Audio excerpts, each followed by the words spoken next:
Oh gosh. I don't think that happens. What's this topic about tonight? Okay, wait. What are we doing right now? You were I'm looking up Yankee lyrics, Doodle. but Hold on.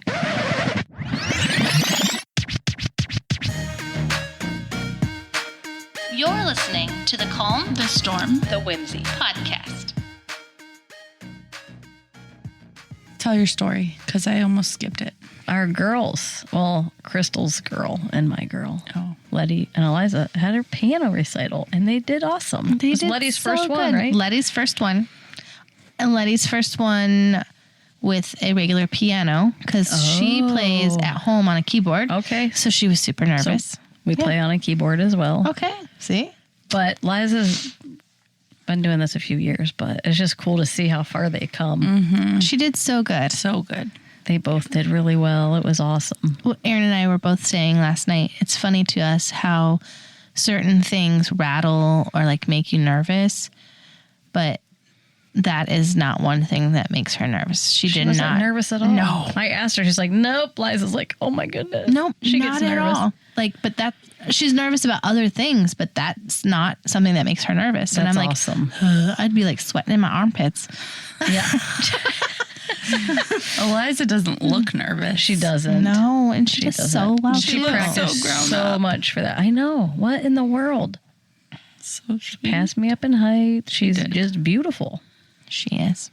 And I love that Letty did Yankee Doodle went to town. That's like, did you pick that? No, it was in her book, and she came home and she was like, "This is the song that I'm doing for the recital," and I was like, "Yes!" So when she plays it at home, were you singing with her? But I had to sing. So she sings, "Yankee Doodle came to town, riding on a pony, stuck a feather in his cap and called it macaroni." Yeah. And so then I had to sing the actual song. Okay, so to I'm going her. to challenge you. Wait, that's not the actual song? No. Okay, is but it- I'm going to challenge you to sing her version while she plays, and then we're going to post it. Yeah. Oh wait, Let Letty's somebody version? video Uh-huh. her playing and you and singing. you sing. Okay. I And gotta try see not it. to go, I am a Yankee Doodle girl. So is that the real one? Yes. So the real one says, hold on. Did your 'cause- head shrink, Kelly? All of a sudden those headphones look too big for you? They feel too big. Looking up lyrics. So this is what I learned it as. Hold on one moment. She's clearing her throat.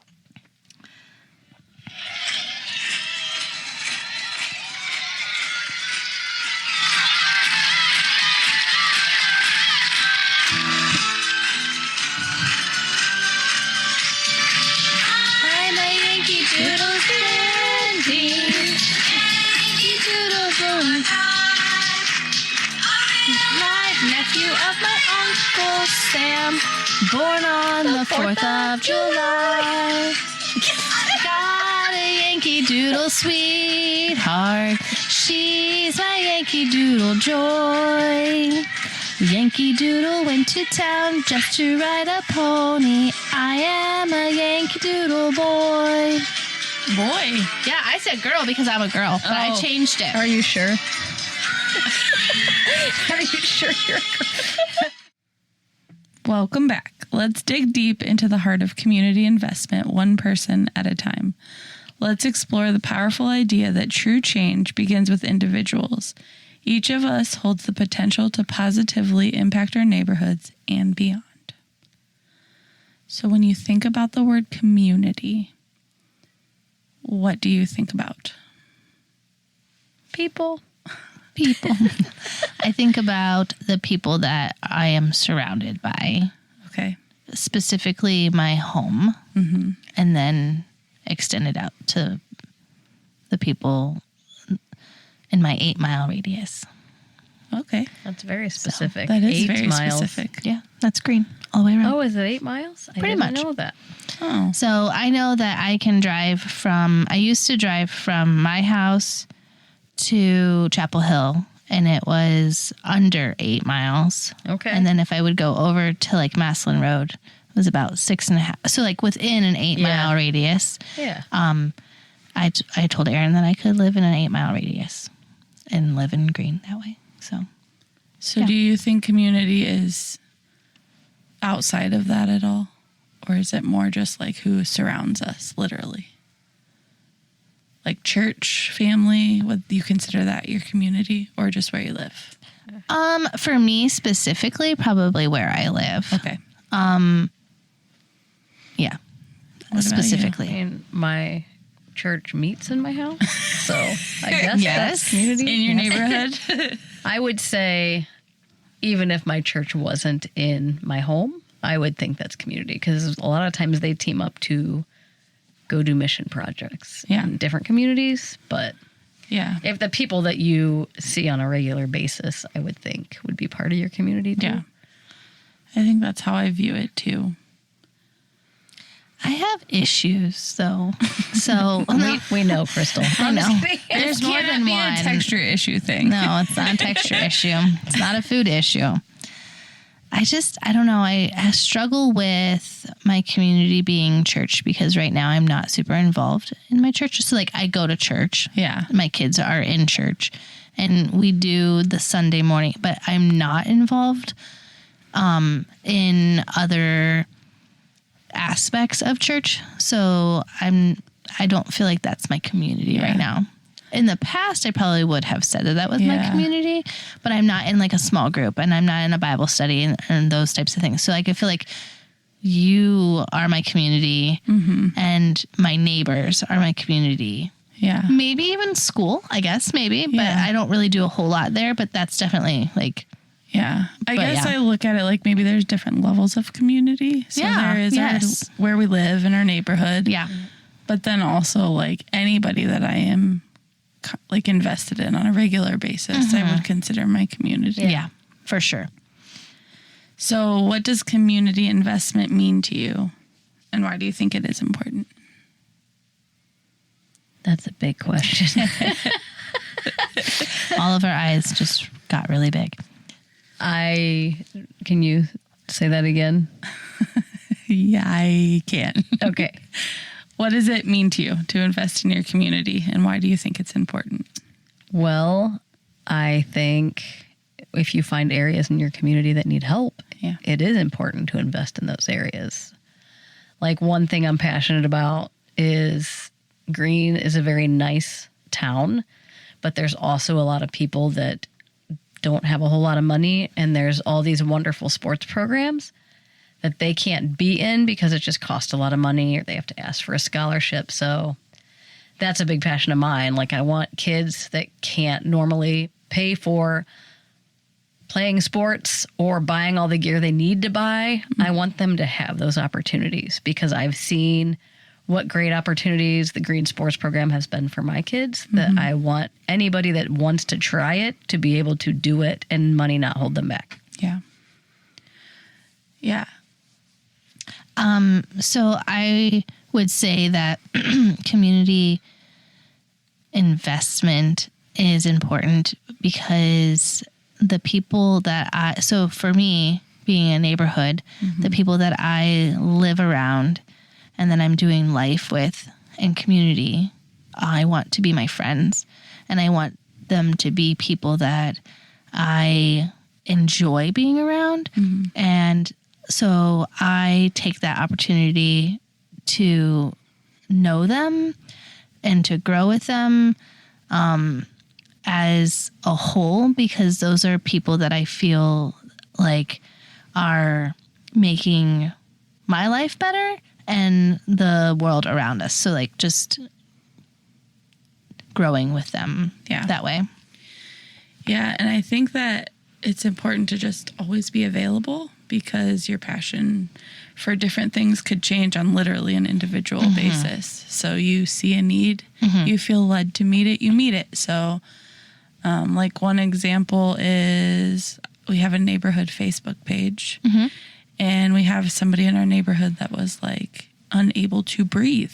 Yes. What? And Yes. she posted, I need a breathing machine. And literally, like, I have a breathing machine. So I ran it down to her house and she was able to get like the medication she needed. So just like being aware and keeping our eyes open and like something so small Right.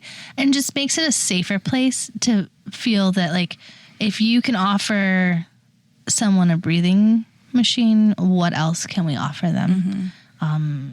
Just in general, like, you need somebody to talk to, or just knowing who's around, why they're there. I mean, we're watching all the time, so it's constantly making sure a safer place to be.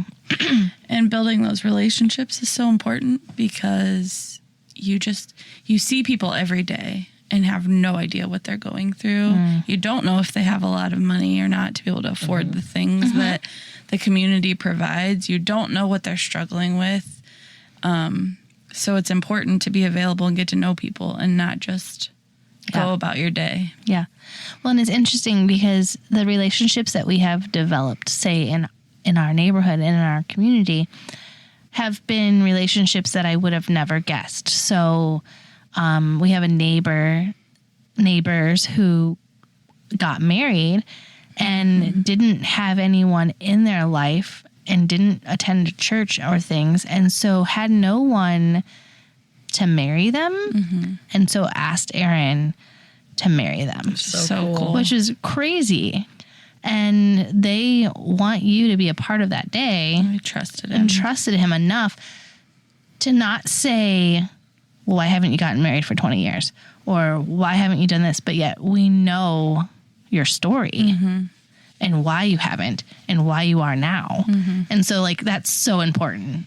And it was crazy. It's fun. Like, those are cool things that happen. It's cool to see the impact that you've had on your neighborhood, and you as well, because that's your neighborhood now too. But you guys did a lot of vacation Bible schools there, and saw kids like that just needed that.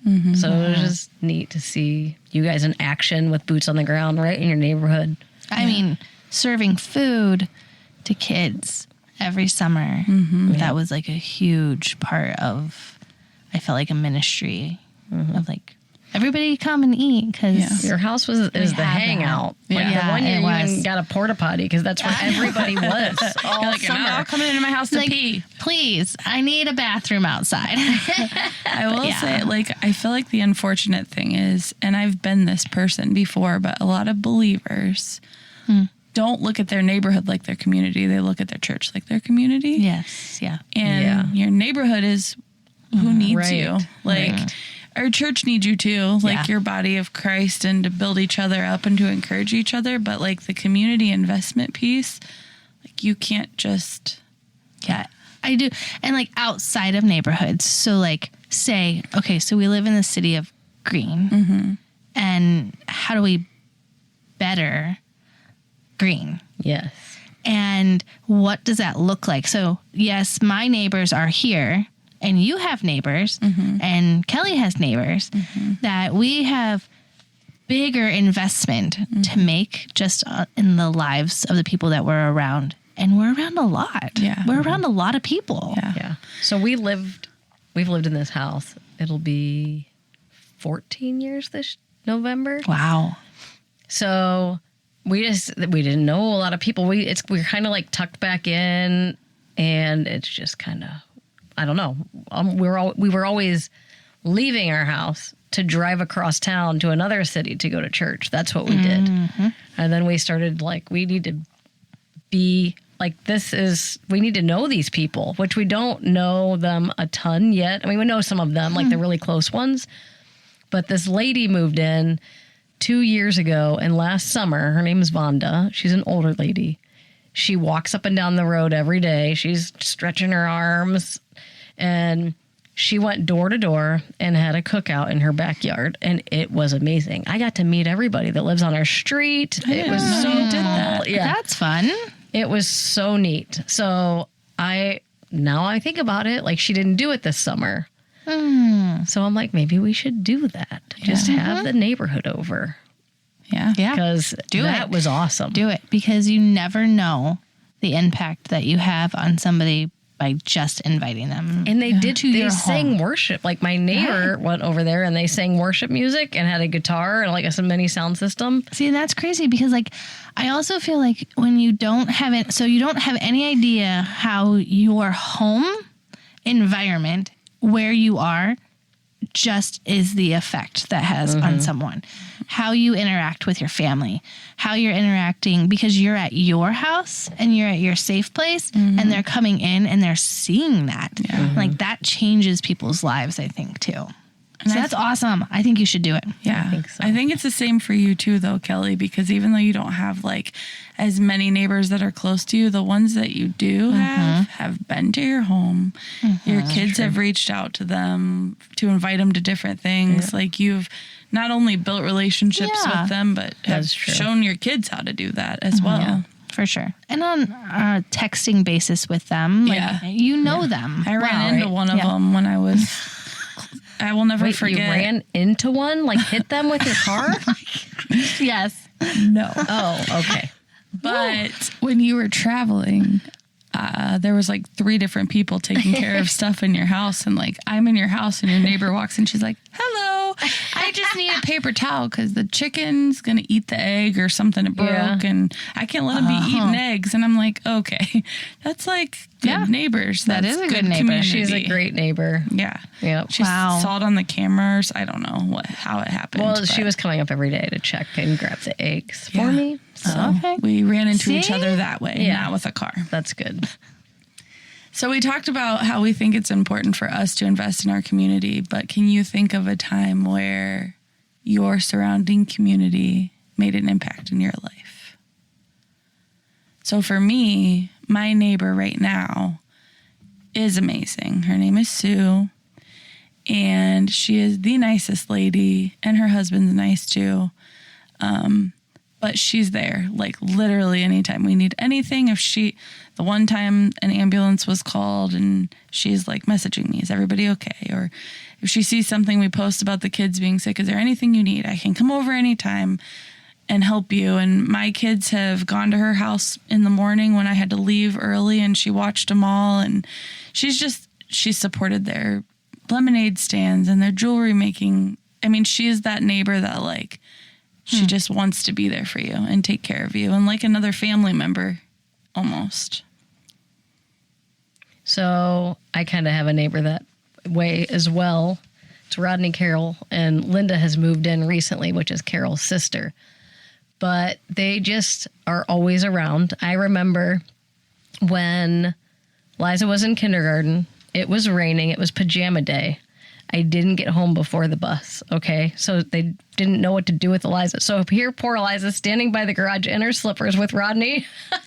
And we're like, it's okay. Like, if we're not here, they can get her. It's fine.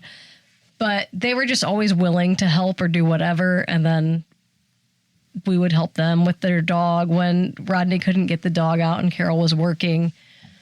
But one thing that was super funny, like the kids would get off the bus and Rodney would always be sitting out, like, on the back patio. So we'd walk up to get the kids off the bus and he'd be sitting there. And I just remember Ike pulling his pants down to start peeing in the yard. Well, your He kids was are like always 2. peeing everywhere. And I'm like, oh my gosh. Boys. And he thought it was hilarious. And then Eliza gets off the bus and Rodney's smoking and she goes, you know, that's not good for you. And I'm like, oh my gosh. So I just love, like, those are the neighbors, like the kind of neighbors that you just want to have. Yeah. People that care.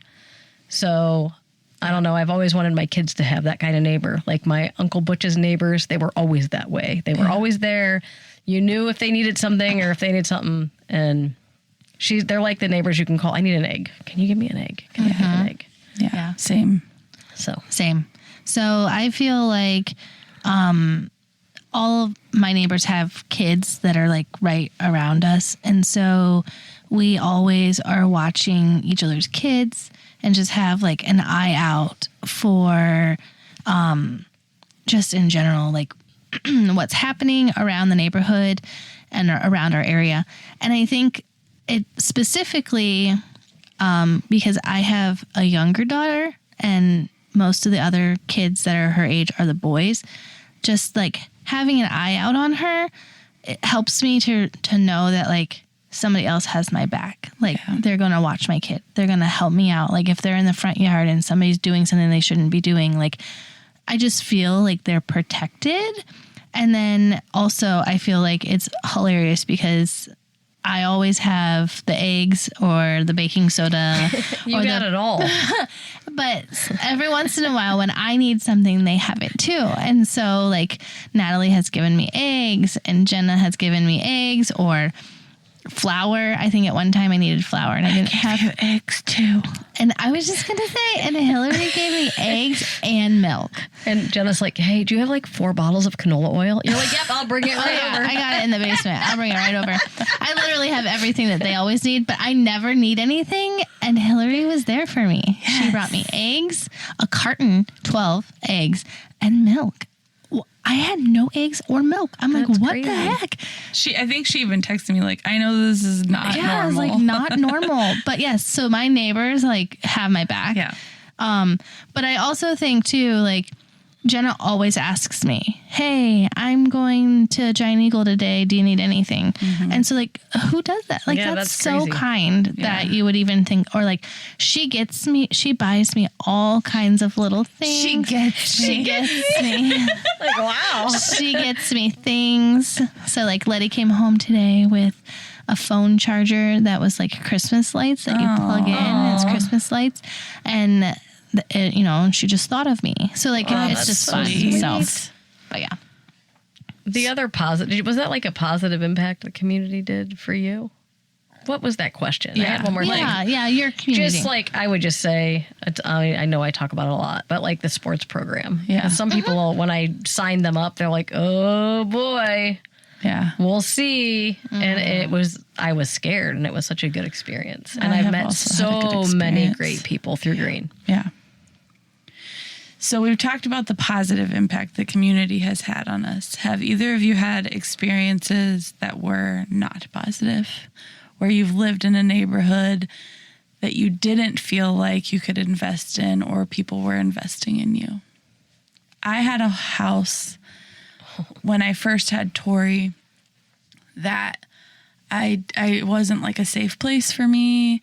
It wasn't somewhere that I felt like I could positively make an impact or that people cared about me. And it was some of the most miserable times of my life. Like, It's crazy because that was like a really nice street It and a really was. nice house. Yep. And something wasn't right. And it didn't go well. And I could not wait to get out of there. And when we moved, it was like the most peace I've ever had. I will say too, like, I was a lot younger, so would I've invested differently or handled things differently now? Probably. But it's just funny how good relationships can affect your community and how the bad ones can literally like make your home a miserable place to be. Yeah. True. Just me. No, I'm not sure. No. Well, I have been in unsafe areas. Yeah. And so, like, I think about when we lived in Akron. When we lived in downtown Akron, it was scary. And I wasn't scared. I wasn't afraid to live there. I should have been afraid to live there. I called the police 3 times a week because people would go through our trash cans and they would be like dumped out all over the street and they would be breaking into cars. And so like it was a scary place. But like I invested in the people that were around me still. Yeah. So I feel like they didn't care about me for sure. Yeah. So like it was definitely a scary place to be. Yeah. We reached out, but that's where we were. Yeah. That's where we were doing ministry at the time. But it was not a safe place to be. Yeah. And it was scary. And I go back now and I'm like, oh my gosh, how did I live here? And Yeah. I wasn't fearful. Yeah. Now I'm terrified to even drive down the road. Yeah. I literally had people yelling things to my window, like mocking us, making fun of us. And it was awful. That's terrible. Awful. It's terrible. Yeah. Because, when you buy a house, you don't know what neighbors you're going to get. No. And if they're going to be friendly or not. Yeah. Well, ever since that house, I have called and found out, what is it like at night? Are there reports of noise? Are there reports of issues? Like, I need to know because I was so miserable. It was terrible. That is awful. Yeah. And we brought a baby home there. They would and, have the music blasted, like right? shaking our walls, and we had a newborn. It was terrible. And they did that on purpose too, because not only were they having, say, a party, but they were loud and obnoxious and rude on purpose. Yep. It was bad. I don't ever want to be that kind of neighbor. No. I'm sorry. Yeah. No. And we got them all. They're all over, but... Yeah. Well, before we close, we need to talk about our community investment that we're working on right now. Yeah. It is called Renew Initiatives, and it's going to be a nonprofit thrift store.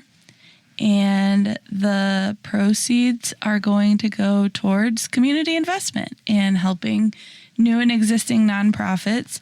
But right now, we are in the fundraising stages. So you're going to have to come to our fundraisers, listeners that love us, and we will share more about it. But we're really excited about it. And we feel like God's doing really amazing things and opening up really awesome doors for us. So super exciting. Yeah. And that listener from Brazil, you better get your plane ticket because it's going to be an event you don't want to miss. Oh, wait, we got one from Australia now, too. Oh, you guys just Let got us a know shout who you out. are. We want to know who you are. Also, I just think that it's really cool. So I grew up in Greene. Yeah. I have lived here, well, really in the same neighborhood for a long time.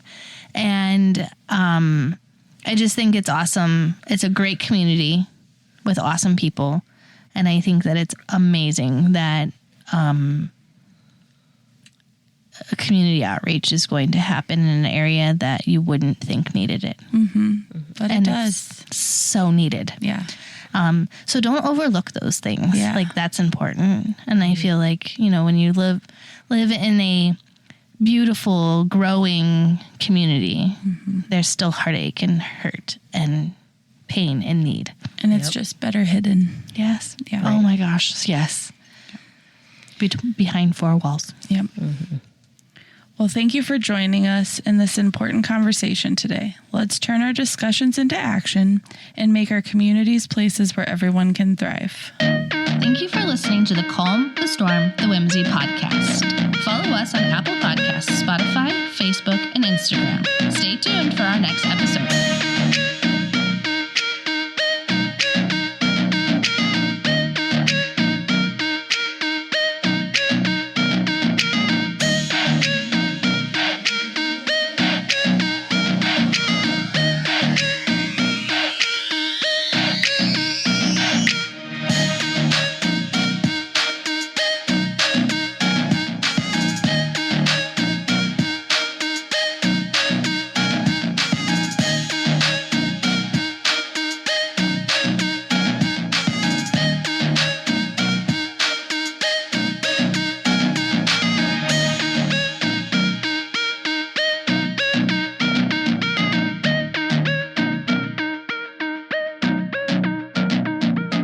Welcome back.